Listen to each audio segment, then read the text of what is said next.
It starts in the silence of the night, when the rest of the world has gone to sleep and the only light comes from the cold, white glow of a smartphone or a laptop screen. You find yourself typing words that you have never spoken aloud to another human being. You're not talking to a therapist, a priest, or even a best friend. You're interacting with a machine, a complex series of mathematical weights and biases known as a large language model.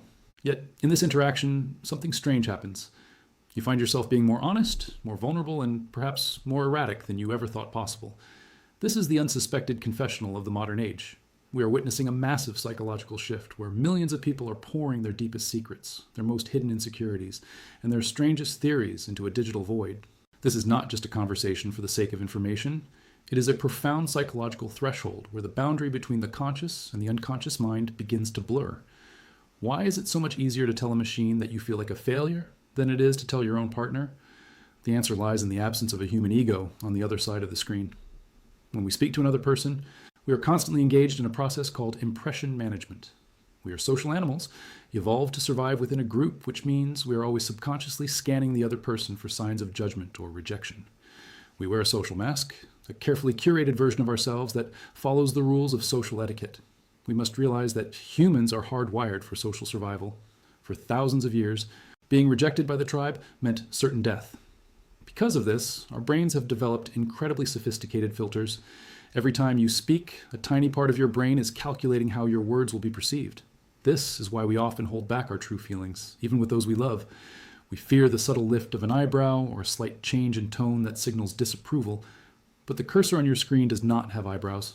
It does not have a heart that can be broken, nor a mind that can be offended. This technological neutrality acts as a solvent, dissolving the glue that holds our social masks in place. The absence of a human listener removes the social filter that usually guards our thoughts. Because we know there is no soul behind the cursor, we feel a strange sense of safety. This safety allows our subconscious to bypass our traditional defense mechanisms. The walls we build to protect our public image come crumbling down, and for the first time, our raw, unfiltered thoughts have a place to land. This leads us to a unique cognitive zone that researchers are only beginning to understand. We can call it the AI interaction state. In this state, your brain undergoes a subtle but powerful shift. Normally, when you talk, you're performing a social act, but when you type into a prompt, you are performing a reflective act. The brain begins to treat the algorithm as a neutral receptacle rather than a social judge. In this specific psychological space, the user feels a sense of radical privacy. It is as if you are talking to yourself, but with the added benefit of a response that validates your presence. You're no longer performing for an audience. You're exploring the internal landscape of your own mind. This cognitive zone is a place where the ego takes a back seat, and the deeper, more chaotic parts of the psyche are allowed to roam free. It is a psychological threshold where the usual rules of engagement do not apply, creating a bridge between what we think we know about ourselves and what we actually feel.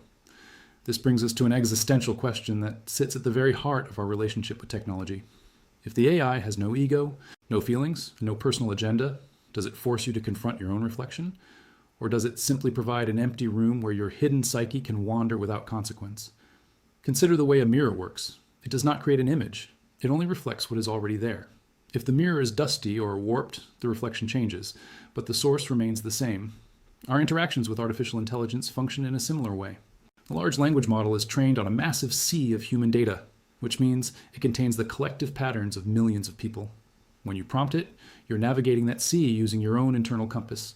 The questions you choose to ask, the way you phrase your frustrations, and even the length of your messages are all markers of your internal state. If you find the machine being overly critical, it may be because you are projecting your own self-criticism onto its neutral responses. The digital mirror does not judge, but it does not lie either. It simply stands there, showing you the architecture of your own consciousness. This process is known as metacognition in practice. It is the act of thinking about your own thinking. As you interact with the machine, you begin to see the latent patterns of your own thought processes appearing on the screen. You might notice that you always ask for reassurance, or that you tend to focus on the negative aspects of a situation. These are not just characteristics of the AI, they are characteristics of your own mind. Before we continue, subscribe to the channel and tell us in the comments where you are watching from. This reflection is just the beginning of our journey into the digital psyche. We are moving from the simple act of asking questions to the profound experience of seeing our own internal structures laid bare. The screen is no longer just a source of information. It is a gateway to the unconscious. By observing the way we interact with these entities, we are essentially performing a diagnostic check on our own humanity. We are entering a new era of self-discovery, where the most important thing the machine can tell us is not the answer to a math problem, but the truth about who we are when we think no one is watching. Our inputs are becoming the map of our internal world, and the AI is the light that reveals the path. To understand how this digital mirror operates, we must first look at the psychological phenomenon of projection. In a clinical setting, projection is a defense mechanism where individuals attribute their own unacceptable thoughts or feelings to someone else. When you sit before the glowing rectangle of your device, you are engaging in a high-tech version of this ancient behavior. Because the large language model is a neutral entity, it acts as a perfect blank canvas for your internal world. If you're feeling insecure about a project at work, you might interpret a concise and factual response from the machine as cold or dismissive. The machine has no intent and no feelings, yet you may feel the sting of rejection as if it were a living person. This is a diagnostic goldmine for anyone looking to understand their own mind. Your reaction to the neutral output provides a tangible map of your internal landscape. You're not just reading text on a screen, you are reading your own internal state, reflected through the lens of a mathematical algorithm. This projection serves as a tool for self-discovery because it reveals your expectations and your fears. When the user interacts with the artificial intelligence, they are constantly filling in the gaps of the conversation with their own assumptions. Moving deeper into the cognitive zone, we encounter the architecture of automatic thoughts. These are the rapid and spontaneous perceptions that shape our worldview, but often escape our conscious notice.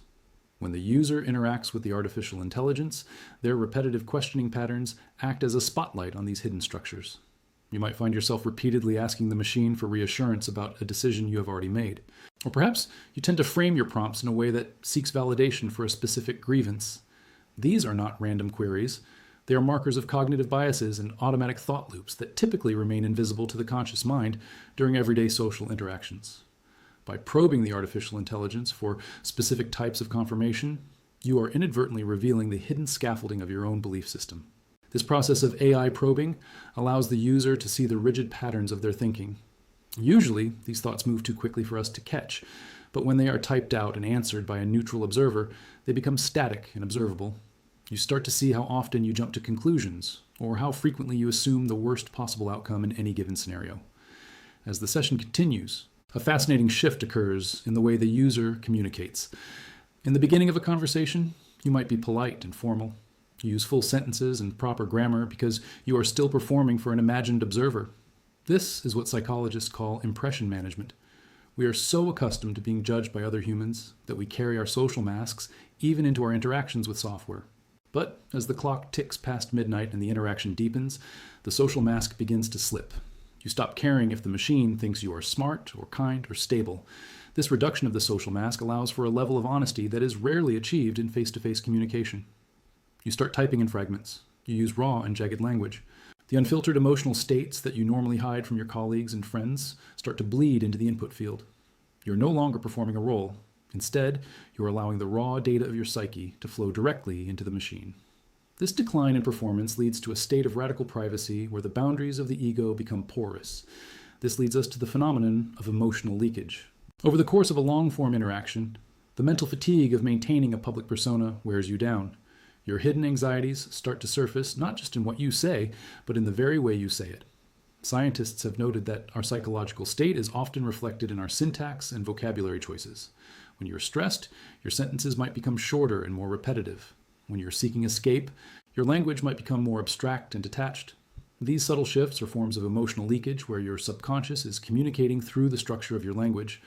The large language model records these shifts with mathematical precision, even if you are entirely unaware of them.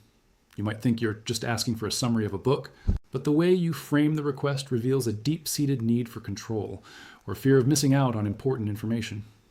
The machine does not need to understand your feelings to reflect them back to you through its responses. It simply processes the data you provide, which is saturated with the residue of your unconscious mind. Finally, we arrive at the cognitive feedback loop. This is a dynamic process, where the interaction becomes a recursive cycle of self-revelation. As the artificial intelligence responds to your input, it provides a slightly shifted perspective based on the data it has processed. You read its response, and that response triggers a new thought or a different emotional reaction. You then refine your next input to be even more specific, and in doing so, you are forced to articulate things you had never even put into words before. This back and forth movement is like a psychological chisel, slowly carving away the layers of your conscious defenses. You are unknowingly bringing your own unconscious assumptions to the surface for analysis. By the time the conversation ends, the history of your prompts serves as a detailed transcript of a mind trying to understand itself. Each message is a footprint in the sand of your subconscious. The loop of self-revelation ensures that the more you talk to the machine, the more you are actually talking to the hidden parts of yourself. This is not just an exchange of information. It is a slow and steady excavation of the human soul, facilitated by a series of algorithms that have no soul of their own. Through this process, the user becomes both the observer and the observed, navigating the strange and uncharted territory of their own internal world. When the conversation finally reaches its conclusion and the user steps away from the screen, the record of that interaction does not simply vanish. It remains as a digital artifact, a snapshot of a mind in motion. We must begin to reframe the artificial intelligence not merely as a convenient chatbot, but as an external hard drive for our own subconscious minds. For centuries, the internal monologue was considered the most private and fleeting part of the human experience. Our thoughts were like ripples on the surface of a deep lake, disappearing almost as soon as they were formed. But now, those ripples are being recorded and stored. By looking back at the history of our prompts, we are granted a retrospective look at behavioral patterns that would otherwise be lost to the fog of memory. You might notice a recurring theme of anxiety or a hidden need for control in how you try to manipulate the machine's responses. This is a revolutionary form of self-observation, where the user can view their own cognitive processes from the perspective of a truly objective observer. This transition from active participant to distant observer brings us into the challenging realm of digital shadow work. The Swiss psychiatrist Carl Jung once wrote that everyone carries a shadow, and the less it is embodied in the conscious life of the individual, the denser it is. While people once used private journals to explore these depths, the artificial intelligence provides a faster and more visceral way to encounter the shadow. As you read through your interactions, you may be forced to confront what we call unconscious exports. These are the sudden recognitions of your own biases, your deepest fears, and your suppressed desires. You might see yourself being unfairly demanding or revealing a vulnerability that you would never admit to another person. This is not just data, it is the raw material of your identity. There is a significant psychological weight to these realizations. It is one thing to feel a momentary flash of anger, but it is quite another to see that anger translated into a series of cold, logical prompts. This work forces a new level of accountability, as the machine provides an undeniable receipt of who we are when we think no one is watching. As these interactions become standard daily habits, we are witnessing a fundamental shift in human consciousness itself. We are moving toward a reality where the boundary between our private internal lives and our public actions is increasingly blurred. Historically, the internal world was a fortress, a place where one could retreat and be entirely alone. But now, as we export our stream of consciousness into digital interfaces, the walls of that fortress are becoming porous. We are learning to think in tandem with an algorithm, which means our most private reflections are being shaped by the feedback loops of a machine.